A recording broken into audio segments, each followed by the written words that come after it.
Hello students, welcome to the 9th lecture of class 12 of session 2020-21.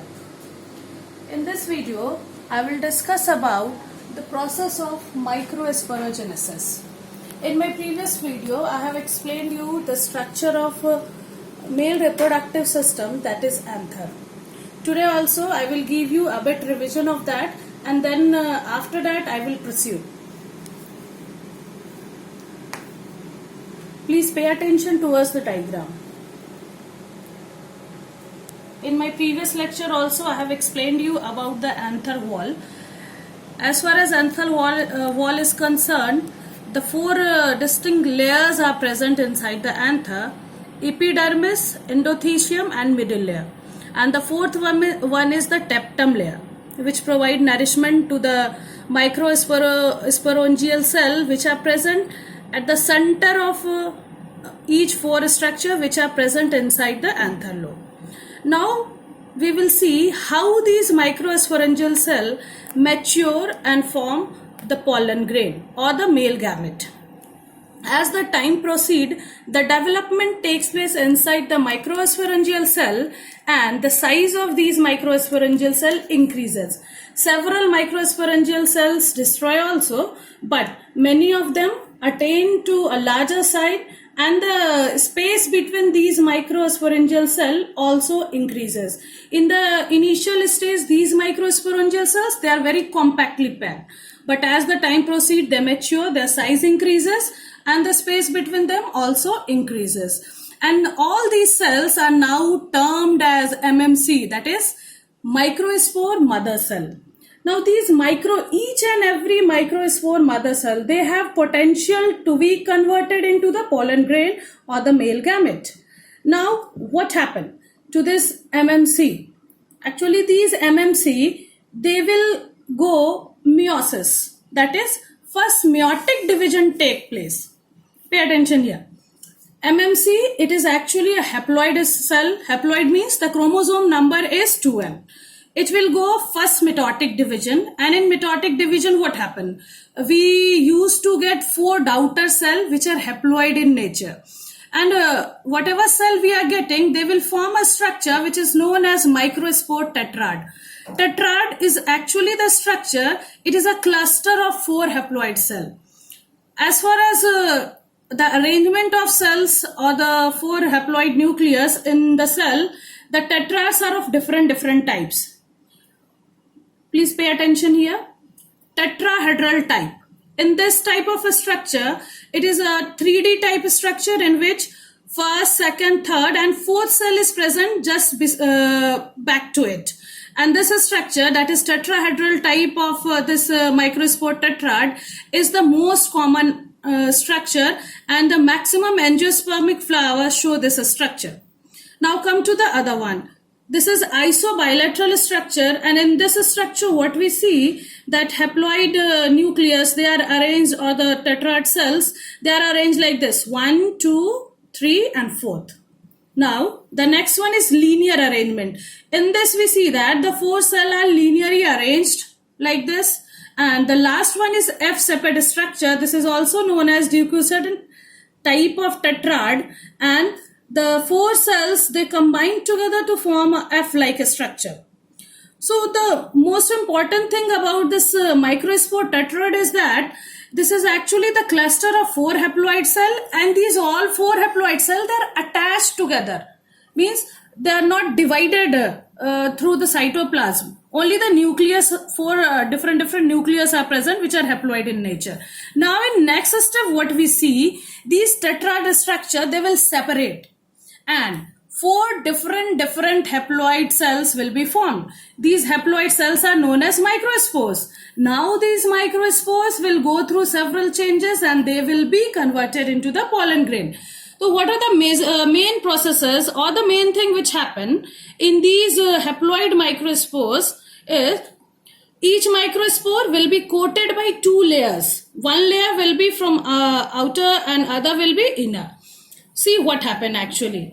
Suppose that this is the cell, that is microspore.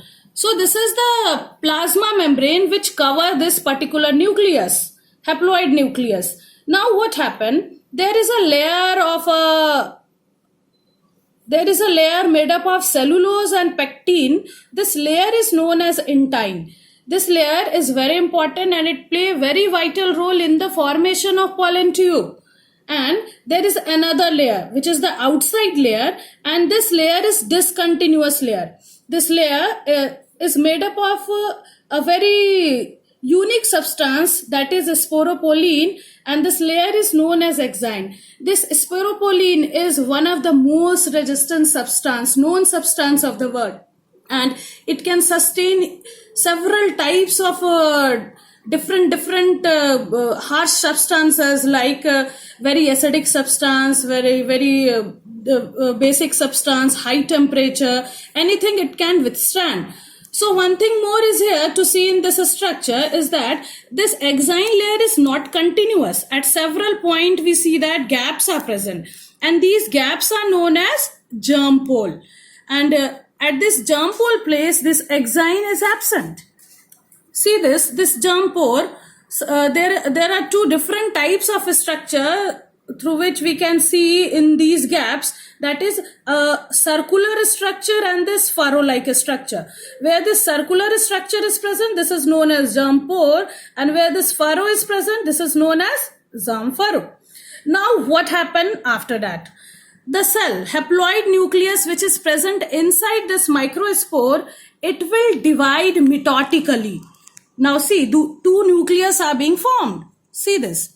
But the size and the cytokinesis will also take place. But the size of the two cells which are formed are not equal. One cell is in very large size, and other one is very small in size. The larger one is known as vegetative cell or the tube cell, because this cell will further lead to the formation of pollen tube.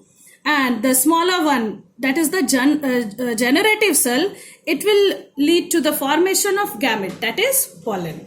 So what we see in 60% angiospermic flowers, this pollen grain is secreted at two cell stage, that is one cell and second cell.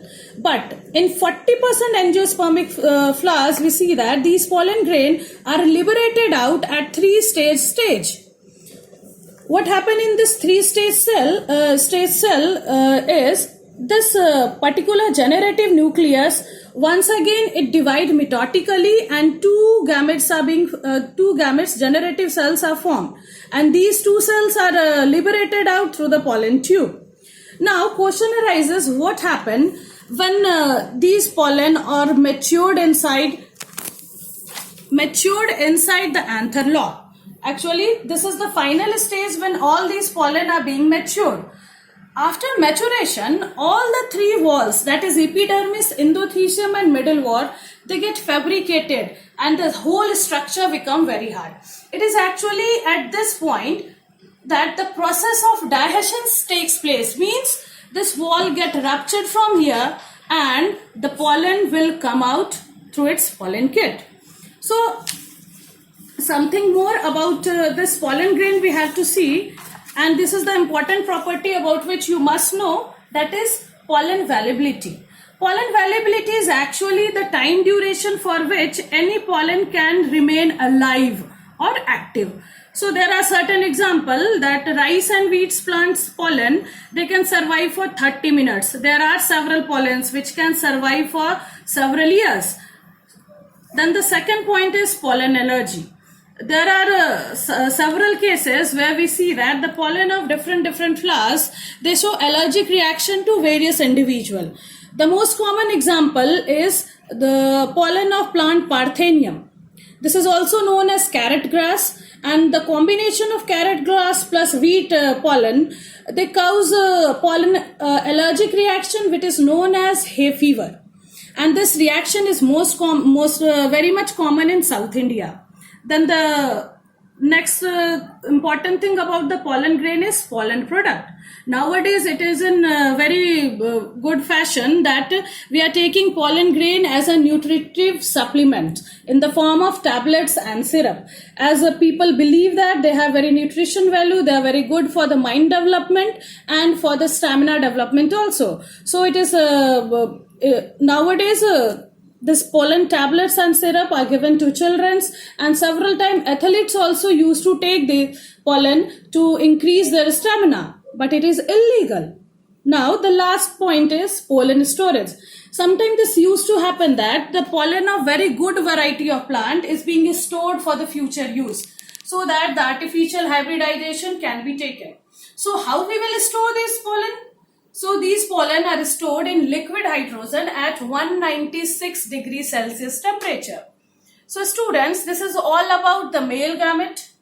In my next video, I will discuss about the structure of female reproductive parts and how the female gamete is formed inside the flower. Thank you for watching the video.